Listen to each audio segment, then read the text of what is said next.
Copyright disclaimer under Section 107 of the Copyright Act 1976. Allowance is made for fair use for purposes such as criticism, comment, news reporting, scholarship, and research. Fair use is a use permitted by copyright statute that might otherwise be infringing. Nonprofit use, educational, or personal use tips the balance in favor of fair use.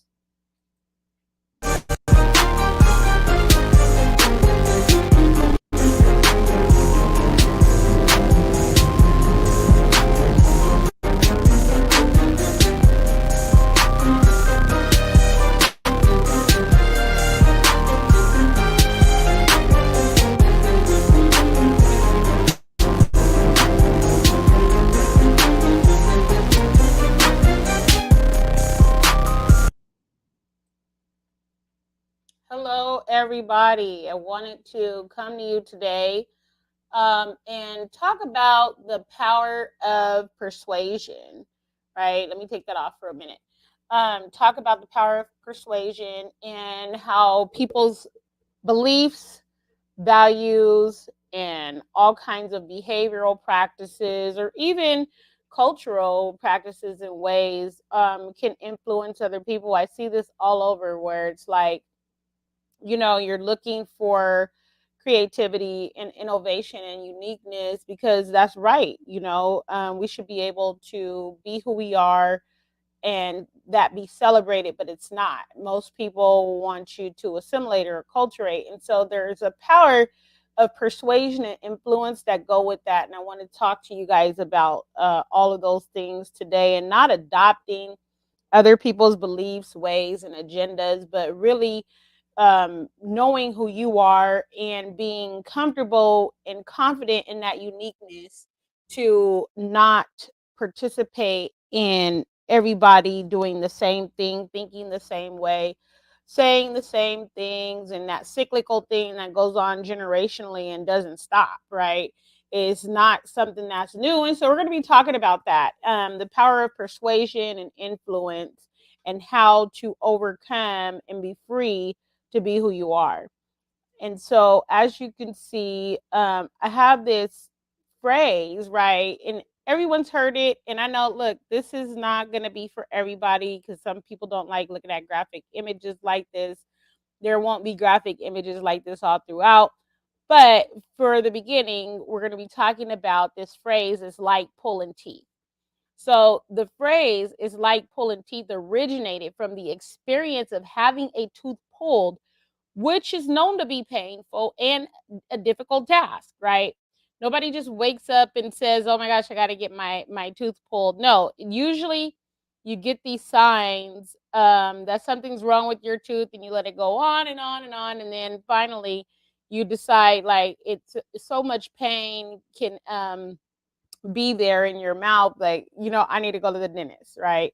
So it's like pulling teeth is talking about that process of tooth extraction, but it also means that something is difficult or challenging to do and requires a lot of effort or persuasion, right? Requires effort or persuasion. So we're going to look at the way that, as an example, pulling teeth, how that requires persuasion. So the phrase has been in use for at least a few hundred years, with its earliest recorded use being in the mid 1600s.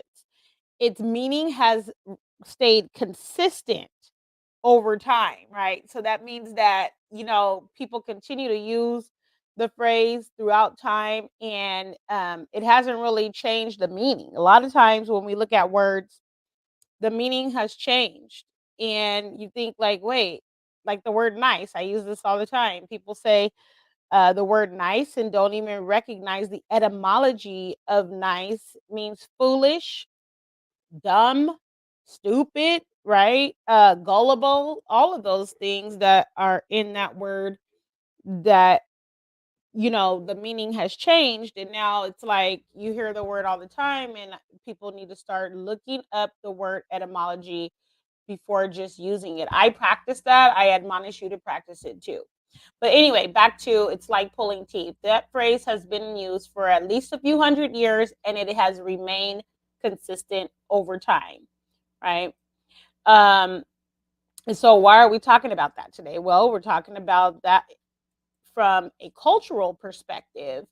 And the phrase's origin has been used when relating to the fear and discomfort that many people feel around going to the dentist. Nobody just, like I said, I don't know very many people. I don't want to say nobody because it's all, there's not an always or never, right, when it comes to what people do. But I don't believe that people just wake up and say they want to go to the dentist. So this common experience has been shared, one, in many cultures and for centuries. Its use also, and I'm gonna have to go here, its use also reflects a broader cultural tendency to view difficult tasks or challenges as being similar to physical pain or discomfort.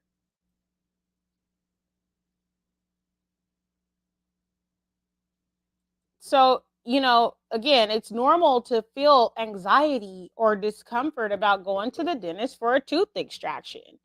Oftentimes, people feel this anxiety, and that's why they didn't go when they knew that there was something beginning to show signs and symptoms of something being wrong with their tooth. But it's like we wait until there's this excruciating pain and we can't take it anymore. And then, it has to be extracted at that point, right? Or you have to have extensive dental work. And at the point of dealing with the pain and the reality of even the having to have the tooth extracted, or other excruciating things that have to be done. I call all the stuff that the dentist does excruciating because I don't like the sound of the metal tools, right? Comfort comes though in knowing that once the dentist visit is over, the painful problem will be eliminated or gone. So that anxiety is normal and that discomfort about going is normal. So when we look at the process, right, of a tooth extraction, it's usually done under local anesthesia to numb the area around the extraction site. Let's examine that process for the numbing from start to finish. So you see right here, this picture, like they always have that cotton swab that has that numbing gel on it, stuff that doesn't taste too good, but you're grateful to be numb because you definitely, what is the alternative, right? I mean, there might be some people that don't get a numbing agent when they go to the dentist for whatever reasons. Other people have to be put to sleep, and that would be like a general anesthesia. But for the most part, these things are done under local anesthesia. And so the topical anesthetic on that Q-tip is the thing that reduces the sensation of the injection, right? I mean, I'm sure that it would hurt a lot more than what they say is like a little pinch, um, if they did not use that topical anesthetic gel to the area before the injection.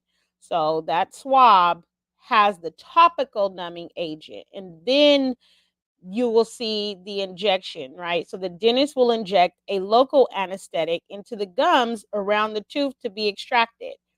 This anesthetic numbs the nerves in the area to prevent pain or discomfort during the procedure. And some people might feel a slight pinch or pressure during the injection. I don't like when people say, oh, it's pressure, like pain. Like you get these injections and they're like, oh, it's just going to feel like a slight pressure. Nah, that hurts, right? So for some of us that got a zero pain tolerance, like myself, that doesn't feel like pressure, that feels like pain. But they say usually it's not painful. It depends on your pain tolerance. So again, and then number three, you're waiting for the injection to take effect. And this is typically where, I get a little nervous when I've had dental procedures done because I'm not sure that I'm numb all the way, right? And I have to tell the dentist, like, no, I need more numbing medication, probably more than the average person. I have a pain tolerance of zero, and I don't want to feel none of it, right?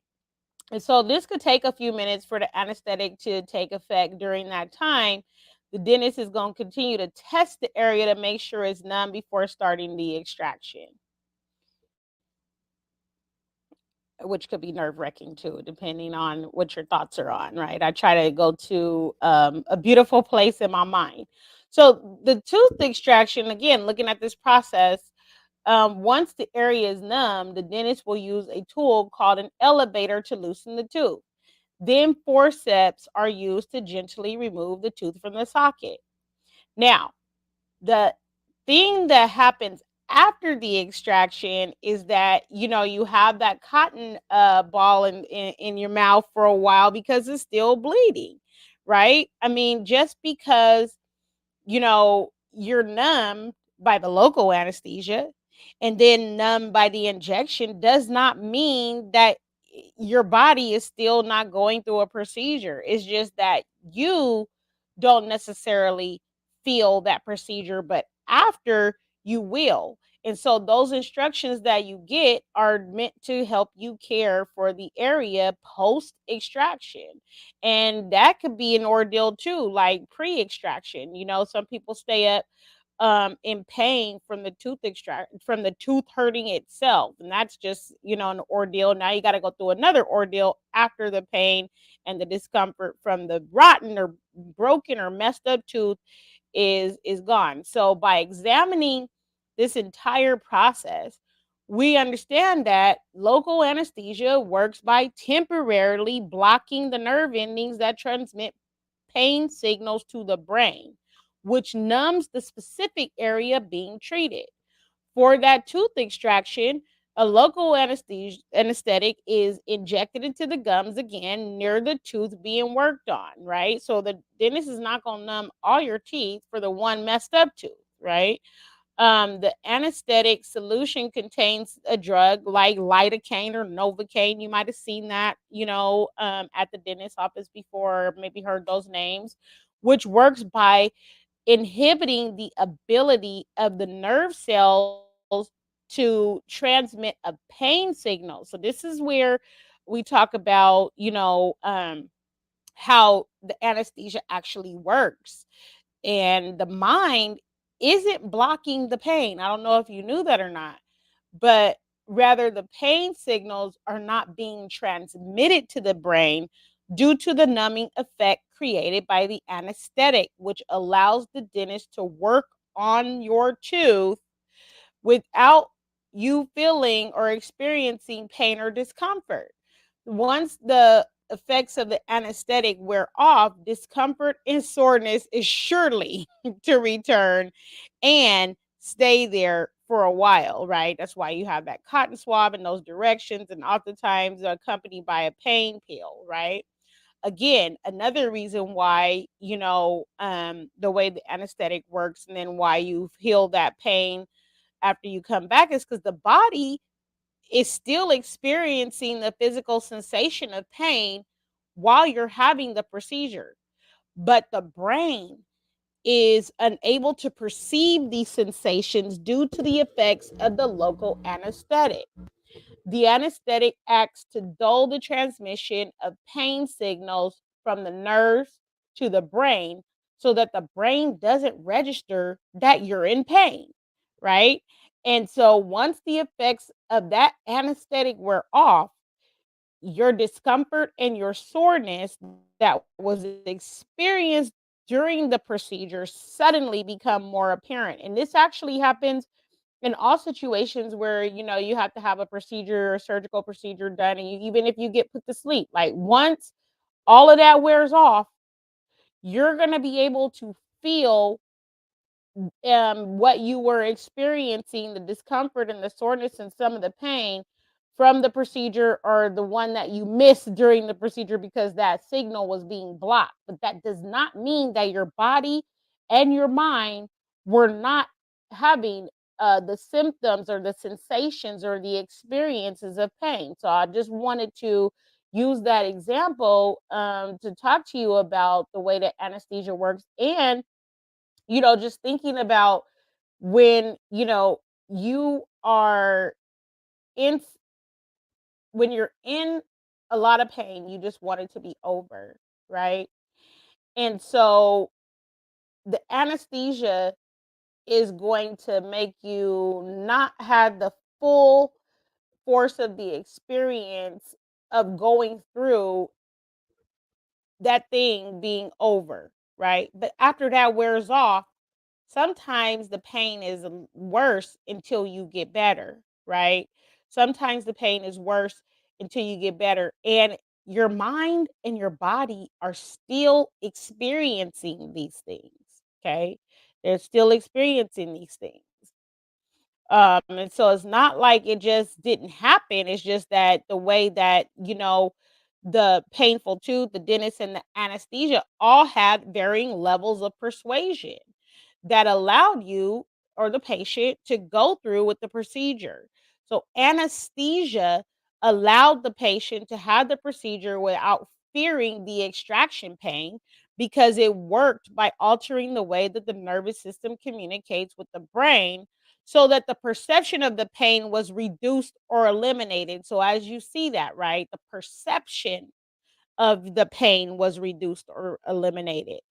By blocking or reducing the transmission of pain signals to the brain, the anesthesia made a procedure that would otherwise be painful more tolerable. So you tolerated your tooth was still getting pulled and bleeding and all of those things, but you were able to tolerate that because your pain signals were blocked and reduced, right? It wasn't like it wasn't happening to you. It wasn't like you weren't there. You were there, your body was there, your mind was there, your whole being was there, but the pain was blocked, okay? So, while anesthesia prevented the patient, if you had it done, from feeling pain during the procedure, it likely didn't prevent pain after it wore off, right? A lot of people experience this when they're drinking, right? And so let's talk about thinking about the varying levels of influence from the dentist probably having to talk to you about the procedure and tell you how important it was, to the pain being a persuader to make you go to the dentist, and then the anesthesia also being a strong influencer persuasion in order for you to have it done, right? So we're going to use that example to look at several ways that people persuade others to do things that are uncomfortable, right? So let's look at that. There are several ways that people can persuade others to do things that are uncomfortable. And so some of those examples include one, using positive reinforcement. So, offering a reward or incentive for completing an uncomfortable task, such as promising a treat or a bonus pay. How many times do have to like give a positive reinforcement to your children, right?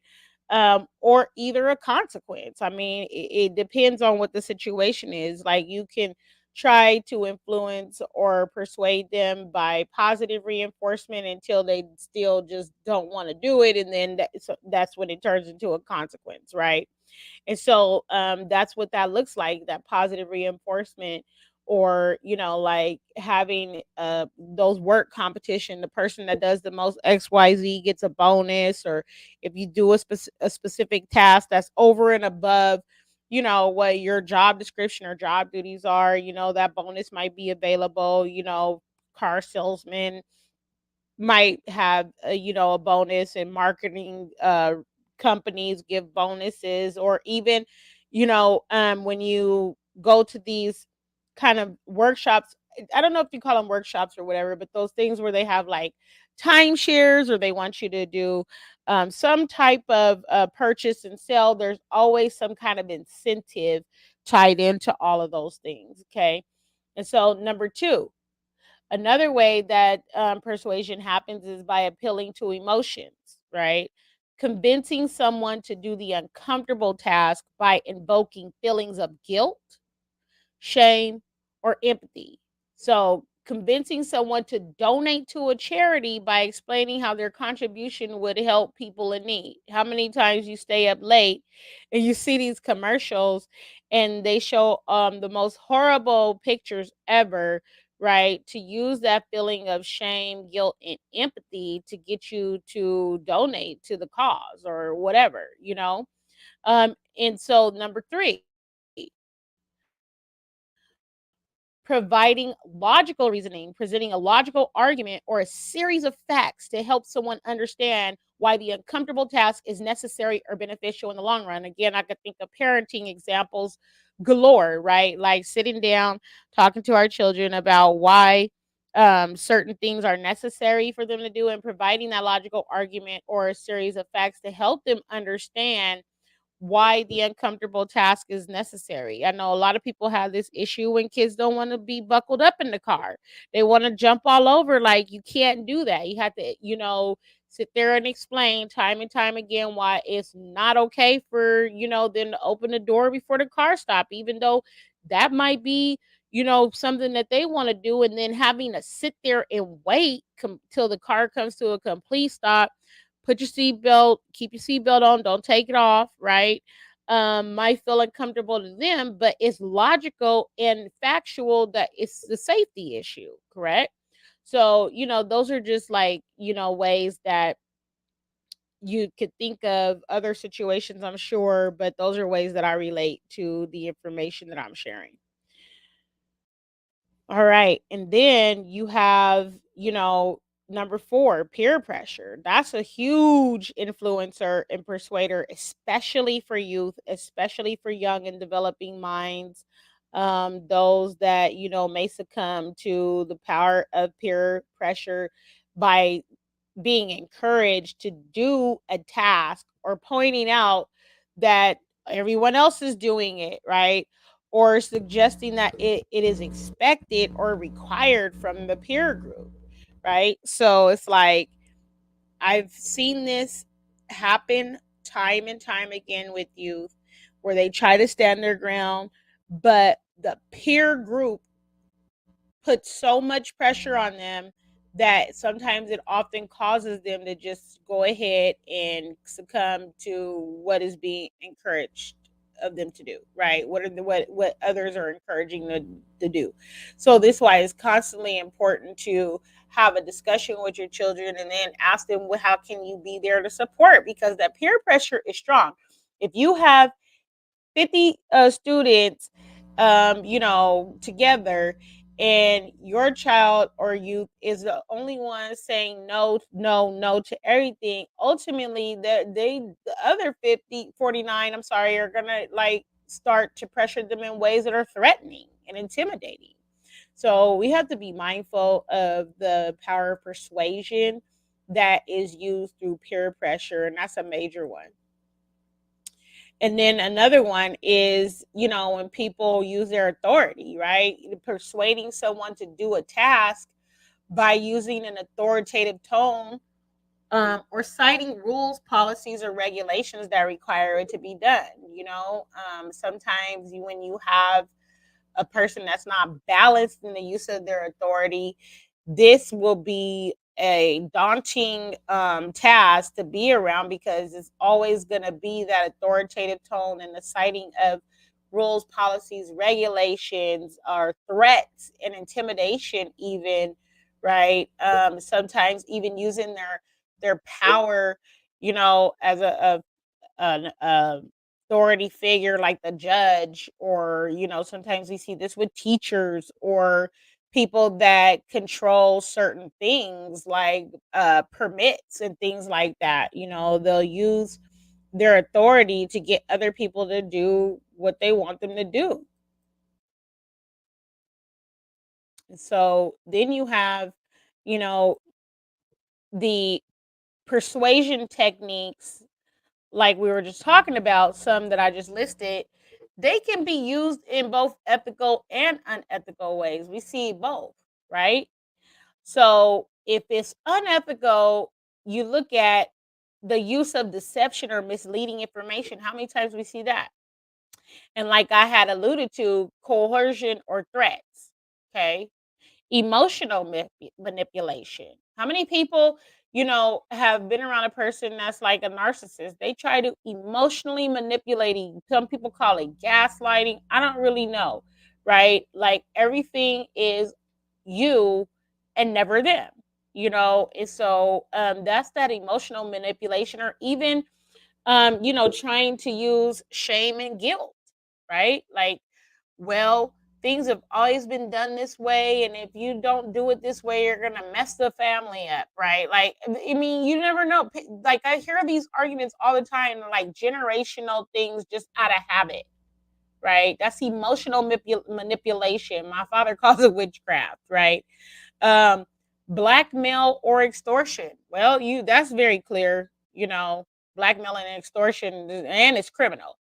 Bullying or intimidation, right?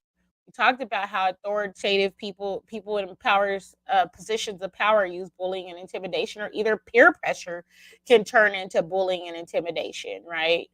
Um, Ad hominem attacks or insults, disregarding the other person's opinion or emotional state, like just being dismissive or not even caring to understand what the person is saying, or emotional state that they're in, right? I'm mindful when I talk to people to figure out what their emotional state is. Like, I am not going to ask a person that is already laden with heavy burdens to do certain things, right? I'm not going to ask them to do certain things because they're in a space in their life where they can't take on another thing, right? And so being mindful of that instead of disregarding it. Now, the ethical ways that people can use persuasion are to respect the other person's right to make their own decisions. Look, even if they're making the wrong ones, all you can do is continue to give them wisdom, knowledge, and hope they have understanding. But at the end of the day, ultimately, we cannot force change anybody else's behavior. Self control is key. Self control is key. Even if you try to continue to influence and persuade them and all this other stuff, sometimes that emotional manipulation, coercion, or threat, or, you know, um, those kinds of things that are unethical, people will use with money. Like, if I've seen this in domestic violence situations where that emotional manipulation and that abuse show up in financial abuse. Like, you can't have access to money. I'm going to take all of my money, and you're just going to be dependent on yourself, even though you don't have it. And I know that that person could be, the person knows that the other person doesn't have it, and so they use that. And so, again, avoid those kind of people and avoid that kind of practice, right? Present your argument in a clear and logical and truthful manner, even if someone rejects it. Again, you're not there to change anybody's behavior. You can't force change people's behavior. If that were the case, a lot of things would be different. Okay. So self control and mastering self control is key.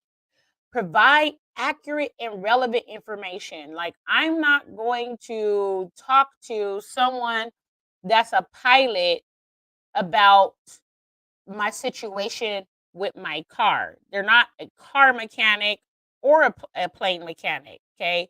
They're flying planes. Me talking about my mechanical issue with my car, that's not relevant to them. Right. Me trying to get them to help me understand it, maybe in conversation, but that's not relevant to them, right? If I go to the store, I'm not going to talk to the cashier about my medical issues, right? That's none of their business, first of all. No, you shouldn't be sharing that information anyway. I've talked to you guys about conversations that I've heard just in the grocery store and public places that were not relevant or appropriate, right? Gave an example of someone reading their credit card number out loud while we're in a major grocery store, but that's neither here nor there. Provide accurate and relevant information. Okay.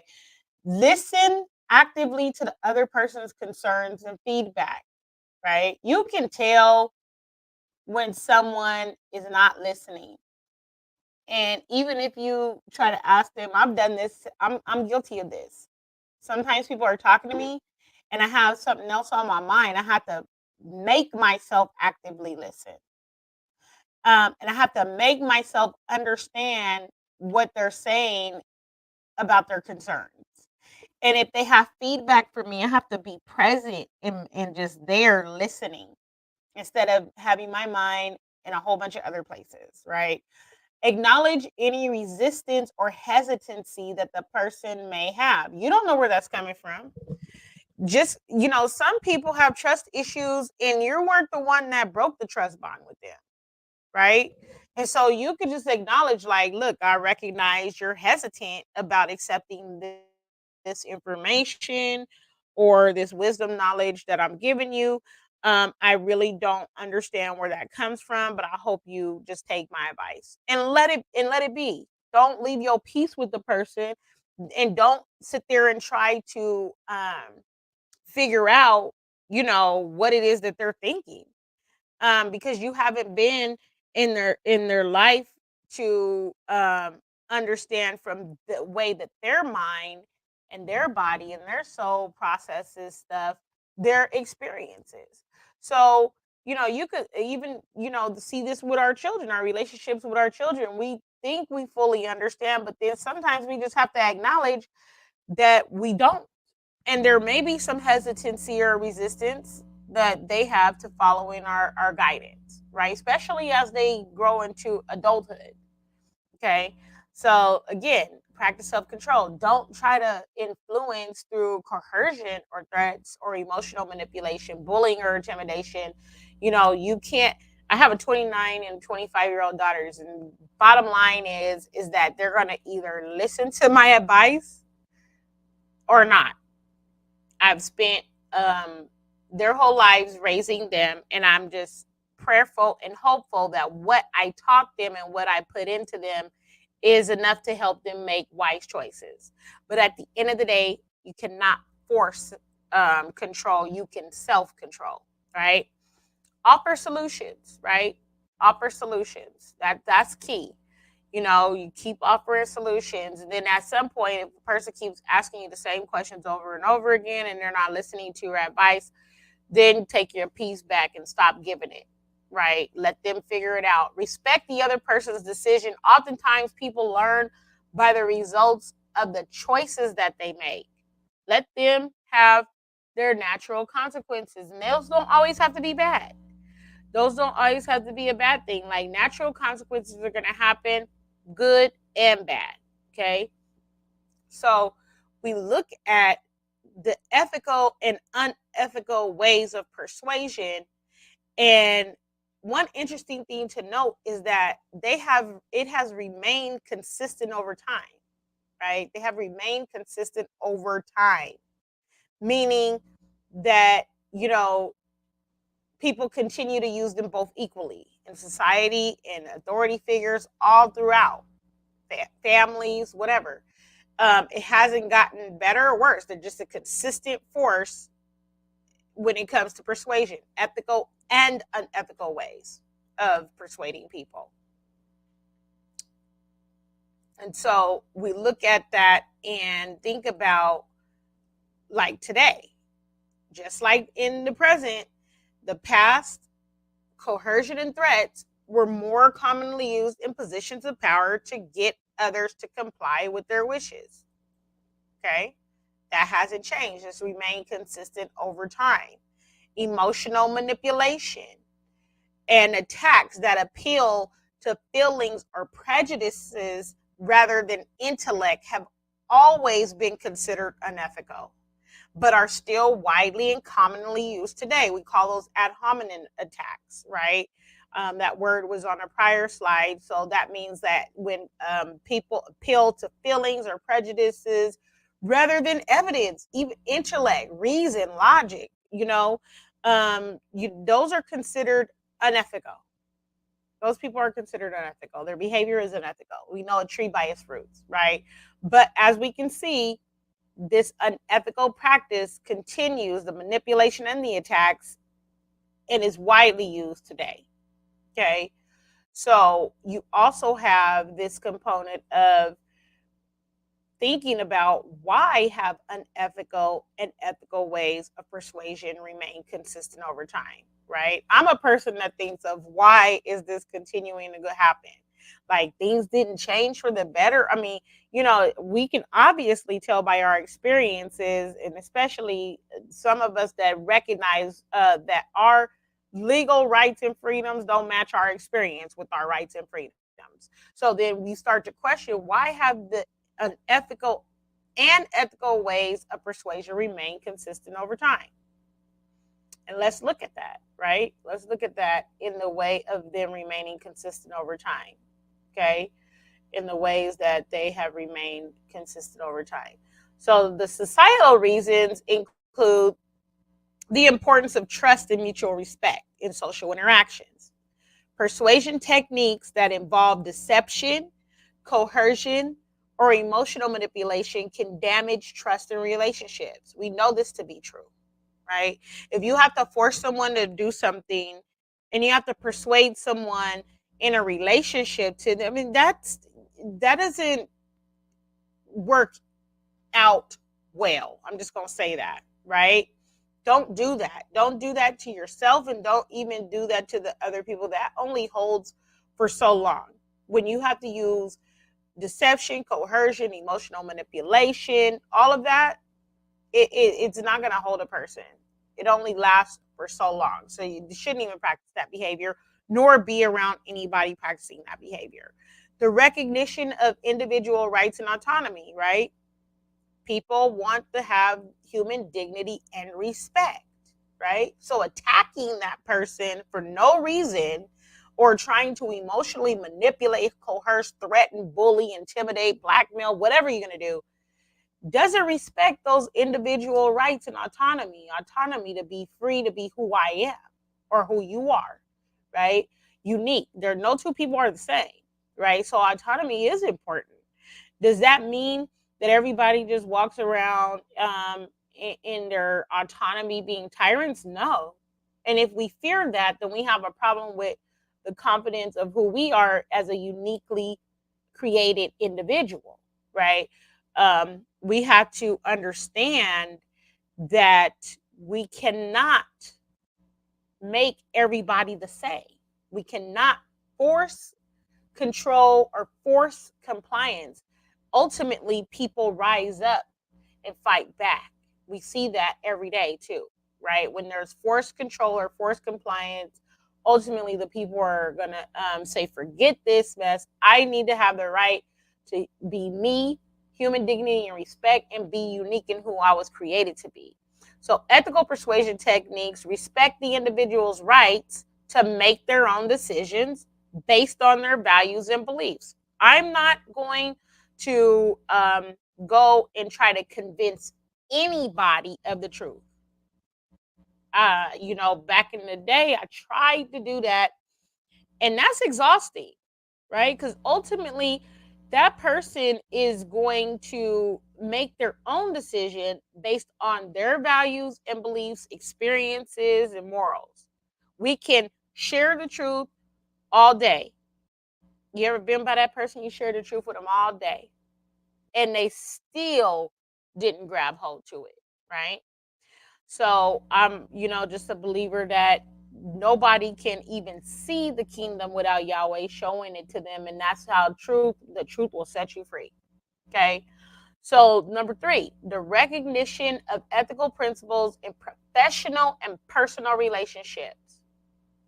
So we come to this recognition that we don't want to be with people that are morally and ethically corrupt. Maybe some people, do like being with, birds of a feather flock together, so they say, right? And maybe that's what they like. But I personally, and I'm sure that you that are listening to this, don't want to be involved with people that are morally and ethically bankrupt. Okay. So social norms and expectations have evolved to promote fairness and justice in interpersonal relationships and interactions, right? So we see that, like we're talking about this continuum of ethical and unethical persuasion. Why does it persist, right? putting that disclaimer out there again because, I've had some issues with censorship. We're not going to talk about that. If you want to see my censorship video, go back and look at that. Anyway, there's some psychological reasons too that unethical and ethical persuasion has persisted over time and they continue to this day. So the nature of human motivation, right? The nature of human motivation. I think about, Cain and Abel from the very beginning. And, Cain killed Abel, even though he had the opportunity to get it right. So I always think about, what will you do when you're rejected? Capture that thought.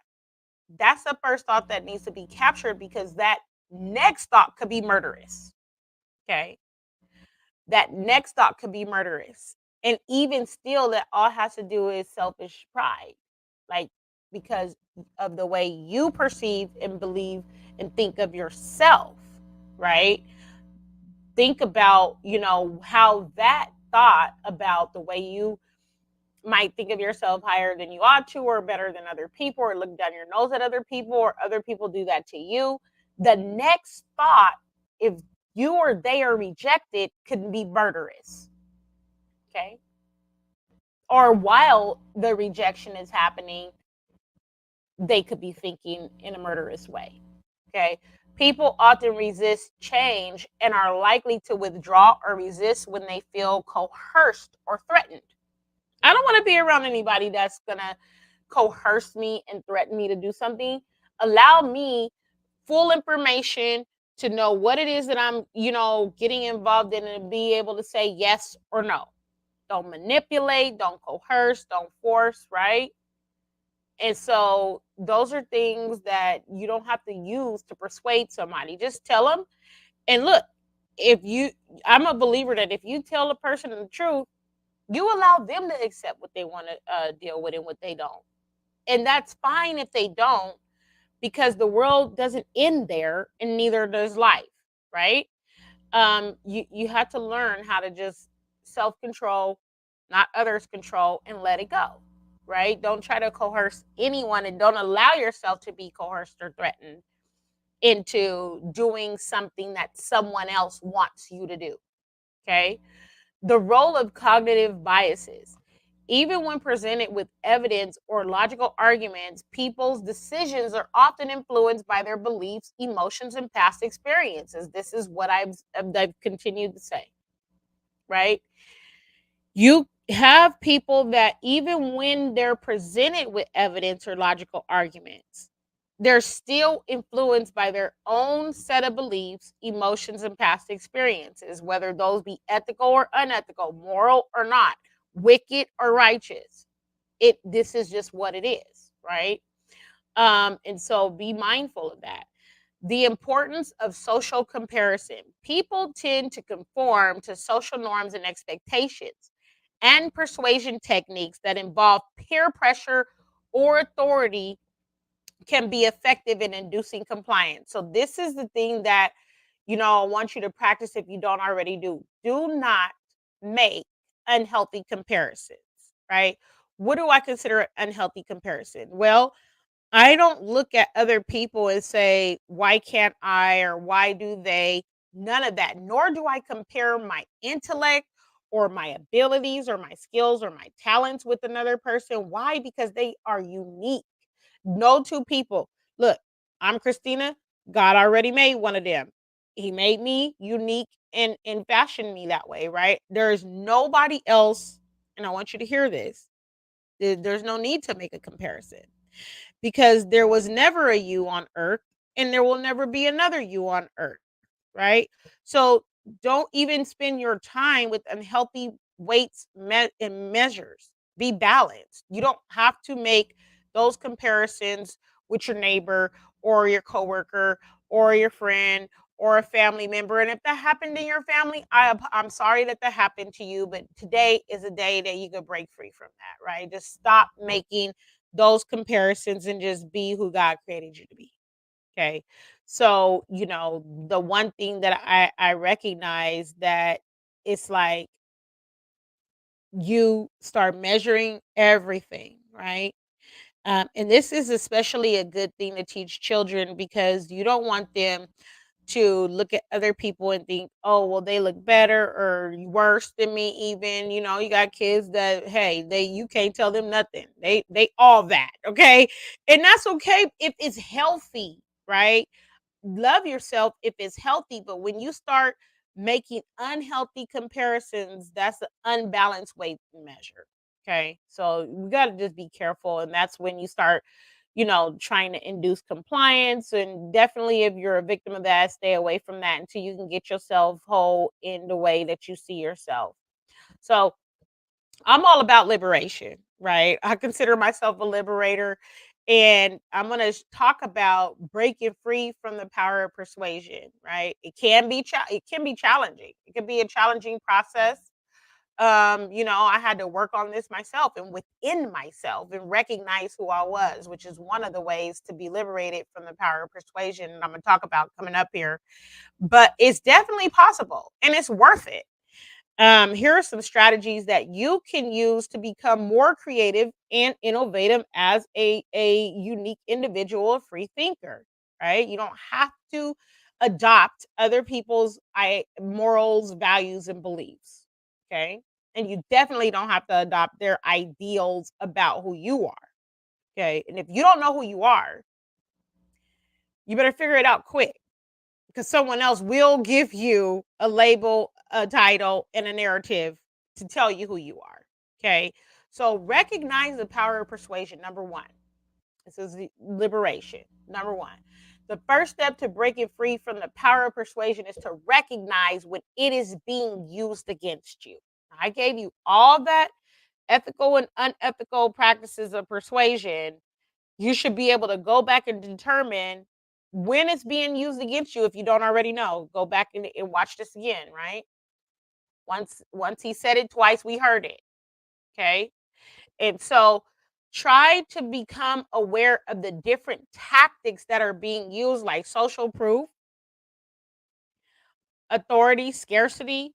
Scarcity is huge. I did a episode about control by deprivation or control deprivation and the impact of controlled deprivation. You should go back and watch that or look it up. Control by deprivation or controlled deprivation. Okay. Scarcity is a major way that people use their power to persuade others or influence others to into assimilation, acculturation, and just lack, like just not being who God created you to be. So look at that control by deprivation. If you need help finding it, maybe I'll come back and put it in the chat after I'm done. But anyway, question the emotional appeal that comes with the persuasive argument. Why is someone trying to convince you so much? Right? Think about that, right? It doesn't matter how much compassion they're trying to appeal to, like those commercials, about the starving children at night and all the things that they do to try to provoke you internally, like emotionally, and manipulate you. How do you even know the money's going to those children? How do you know any of that, right? I mean, ask for proof. Like, just start asking for evidence. Make that a point of everything that you don't consent or come into agreement with anybody just because you think they sound like they're telling the truth. You need to have evidence, proof. You need to know what their track record is, what kind of background they have. But you will know a tree by its fruit. Look them up. Like I encourage people all the time. Don't just take my word for it. Look me up. My name is right there, Christina Laster. You can look me up on Google and come up with your own thoughts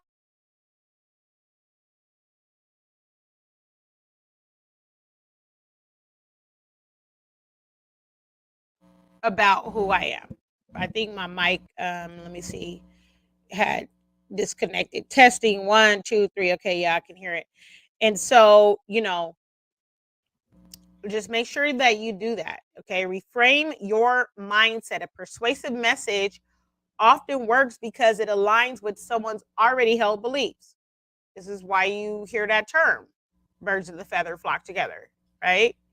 If your beliefs and another person's beliefs align, you might want to reframe your mindset, especially if you find yourself in a group of people that are morally and ethically and righteously bankrupt. Okay, and they're not even trying to get better, trying to pursue righteousness and justice, right? Reframing your mindset to be open, even towards opposing views, can help to free you from the influence of persuasion. That is factual, because I know where I stand with my enemy, right? It's the people that's close to you that, are the ones that can provoke you or persuade you or influence you. Okay. I'm not going to, that's what we call some deception, right? I can recognize many enemies, many of our of the enemies of, you know, myself and children. I see it all the time in the work that I do, right? Um, but it's the people that you don't quite recognize that you might be around, and you're open to deception, but you should be able to recognize opposing views. Don't come into an agreement without having the facts.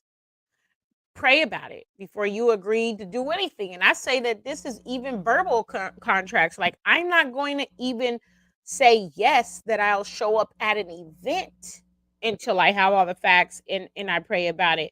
A lot of times people get excited. They just start out their career and they want to be yes people. Yes, yes, yes. No, don't do that, because you're entering into an agreement with the person and don't even know what you're agreeing to, right? So just be open to opposing views, because it does help free you in the way that you're recognizing a possible point of deception, right? And you're recognizing how to free yourself from the influence of persuasion. Because if you don't know how you got stuck, you're not going to be able to get yourself unstuck till you figure it out, right? So pay attention. This technique can be achieved through actively seeking different perspectives, keeping an open mind, and having a clear thought process. Okay, you gotta be mentally strong to be able to sit in a room of enemies. I've done it before. Of course, they didn't want to just come right out and say it, but you could hear what they're saying, and then definitely automatically opposed to what I was saying about freeing the children, right? And so, it's something that you definitely have to it's not for the weary. Just put it like that. All right. And so let's go to the next one, the power of liberation, which is to educate yourself. Okay. By increasing your knowledge and understanding, it makes it more difficult to fool or manipulate you. Like I was talking about the word nice in the beginning. If you didn't know the word etymology, you would just walk around. And English is just a language filled with cursing. And I know you guys have probably seen some stuff on that, but it's true. The more words I look up, the less I want to use, right? Because I'm just like, wow, I don't even know if everything that's written about the word etymology is clear. And then some of the words that we think are actual curse words aren't. So, I downloaded an app, a word etymology app. You could do the same thing. And then, every time I get a chance, and they can send you a word of the day too. But every time I get an opportunity, I'm going through that word etymology, just to look up words to make sure I know what I'm saying. And then sometimes I double check it with the, what is a synonym, and go look in the dictionary, all that. And that helps you build your vocabulary too, in a way that when people are using lofty sounding words but saying nothing, they won't be able to fool or manipulate you. Okay. So this can be done through reading books. They have audio books, y'all. I mean, come on, you can do that. Trusted news sources. Don't go to TMZ looking for, recipes on how to go plant-based. Okay. It needs to be relevant, right? And engaging in meaningful conversations with others, kind of like how, we have dialogues or discussions, or we see some of the brethren or sisters, having panel discussions where We just fellowship and talk to one another, even if we don't always agree about a specific chapter and verse, what it's saying and the interpretation. At least we're having a meaningful and engaging conversation with each other, right? Don't waste your time with foolishness, because foolishness is in direct opposition to wisdom. Okay. Um, and if you don't believe that, read Proverbs 8 and 9. Foolishness is in direct opposition to wisdom. Okay. So stay away from foolishness at all costs. Practice critical thinking. People should be encouraging. You know what? I want to say something about the last one. I'm sorry. We perish for a lack of knowledge, but then another part of that scripture is that we perish for a lack of knowledge and because we have rejected knowledge. Okay. So pay attention to that, right? Is it just because you don't have the knowledge, or is it because you are rejecting knowledge, right? Pay attention to that. Um, and other people, that's, you see them perishing, or like I said before, you can't force knowledge, understanding, and wisdom and all of that onto them. Practice self-control, right? But you see people perishing for a lack of knowledge and because of the rejection of knowledge, right? Practice critical thinking.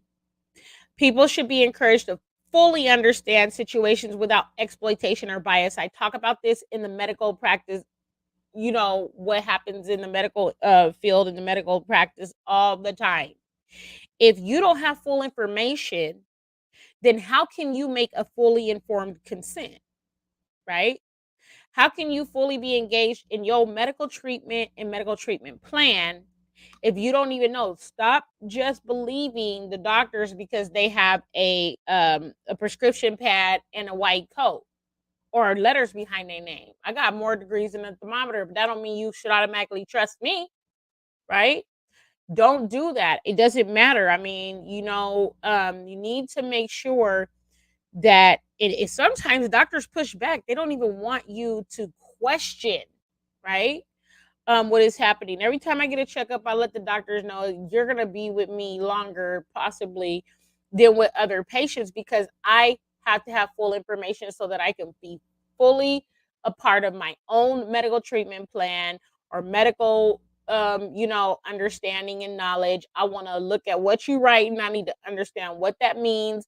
I don't care if you got to go get a printout out your office and we sit here and talk about this, but you're not going to just mandate that I do something because the doctor didn't pay you to show up that day. You paying them for a service. Treat it as such. Okay. People should be encouraged to fully understand situations without exploitation and bias. Developing strong critical thinking skills can help you sift through persuasive messages and to see things for what they truly are. Okay. For what they truly are. Don't be persuaded just because something sounds good or looks good. Okay. Or because people claim to be an expert. Okay. 5, develop a strong sense of self. Again, I was talking about this throughout the whole time I've been presenting this. Knowing your own values and beliefs can help you to resist persuasion, right? As for me and my house, we will serve Lord Most High, Yahweh our Elohim, right? And so I cannot be convinced to do otherwise, and neither can my children, because we know that is our foundation, our value, our beliefs. And when anybody tries to say, but you should do XYZ, we're able to discern and resist that persuasion. And even my children recognize when something's off. Like they might not know exactly the precise name or what it is, but they're like, no, something's just not right about that. And so that's when I say, we need to seek the Most High on that, right? Let's see what the word says. And just being aware, right? Having the wisdom and discernment to resist persuasion, which I pray for every day, and so should you. I pray for wisdom every day and discernment and understanding and knowledge from the Most High, not worldviews and world knowledge, but to be able to resist temptation and persuasion and deception, right?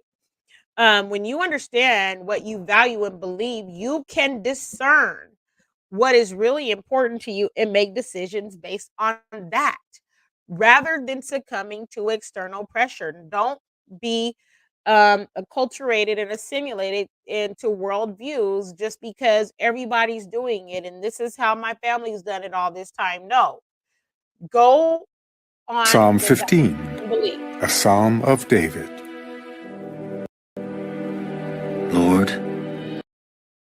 Okay, and so I'm going to pause for a second before this, but I really just had a heart to do this and share this information in a way that I hope was meaningful to you all, and really want you to think about the fact that when I started, I was talking about, those 3 things that persuaded that person, or maybe even you or someone that to get their tooth pulled, right?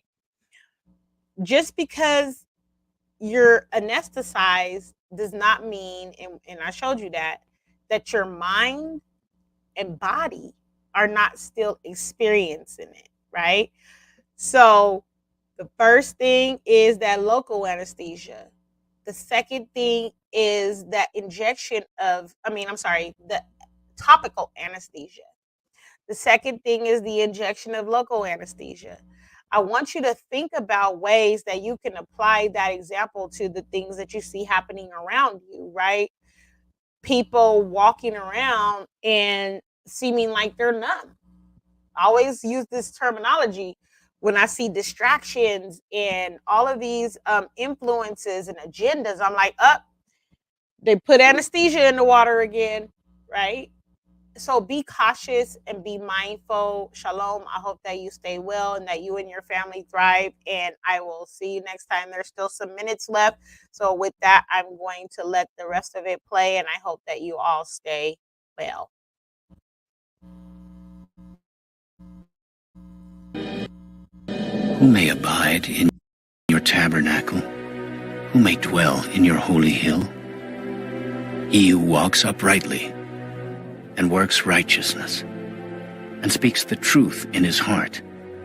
He who does not backbite with his tongue, nor does evil to his neighbor, nor does he take up a reproach against his friend, in whose eyes a vile person is despised, but he honors those who fear the Lord.